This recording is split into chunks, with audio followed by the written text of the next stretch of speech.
All right, and that's the debate we're having a little later on today on a special edition of Checkpoint. It's just 4 days to that election. And you're probably asking yourself, so why does this matter? Why does this require a national discussion on this issue? Well, we'll tell you why. Let's explain to you exactly the formation of the Law Society of Kenya. Now, it's important to understand their mandate. They advise and assist members of the legal profession, the government, and the larger public in all matters relating to the administration of justice in Kenya. You've, over the years, over the last few decades, heard them speak on matters of national interest. When we're talking about the review of Kenya's constitution, on matters of corruption, the LSK does have that mandate to advise and guide the members of the public as well as the government. So this is actually established in an Act of Parliament as the Law Society of Kenya Act, and you will be surprised to know that it was formed in 1948 by the Law Society of Kenya Ordinance Act, and they've had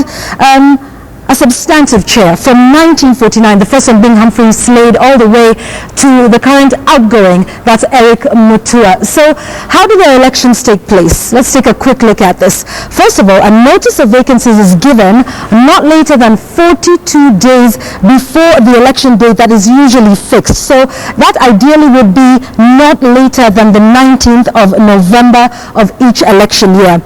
Then the secretary sends notices to all members announcing the vacancies in the council, the disciplinary tribunal, and the Judicial Service Commission, as the case may be. And in doing that, he invites nominations, he or she rather, invites nominations to these positions. The notice of vacancies will specify the date by which the nominations for available vacancies must be done. Now, who qualifies? Well, a nominee is any person, of course, who's wishing to vie in any of these positions, will send their nomination to the secretary in writing, and it must be signed by the candidate himself or herself or a nominee, and must be signed by two other nominators who are members of the society and qualify to vote at this election. And then the secretary will go through that and confirm that the person nominated is actually entitled to be a voter. What happens then? The election is by secret ballot, and this year, as has happened previously, it will be presided over by the Independent and Electoral Boundaries Commission. So the position that we are taking a look at today is the LSK president. So I'd like to introduce you a little briefly before you get to meet them later on in this one. Let's start with Okero Isaac Edwin, who's a partner at Bihari and Okero Advocates, and he's based in Kisumu.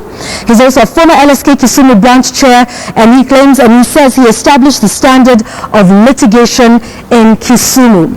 The second candidate who's vying for the position of president of the Law Society of Kenya, James Agri Mwamu, who's the immediate past president of the East African Law Society. He is a current LSK Council member and is also a member of the International Bar Association. The final candidate that we will be seeing later on Checkpoint, Alan Gishuri Wayaki. He's a fellow of the Chartered Institute of Arbitrators and is a member of ISPAC, that's the Institute of Certified Public Accountant Secretaries. And then we have he's a senior partner at Mamai and Allen Advocates. So these are the gentlemen that you will be seeing a little later on Checkpoint. Who amongst them will restore what many are saying is the lost glory of the LSK? We will be getting into that discussion in just a short while.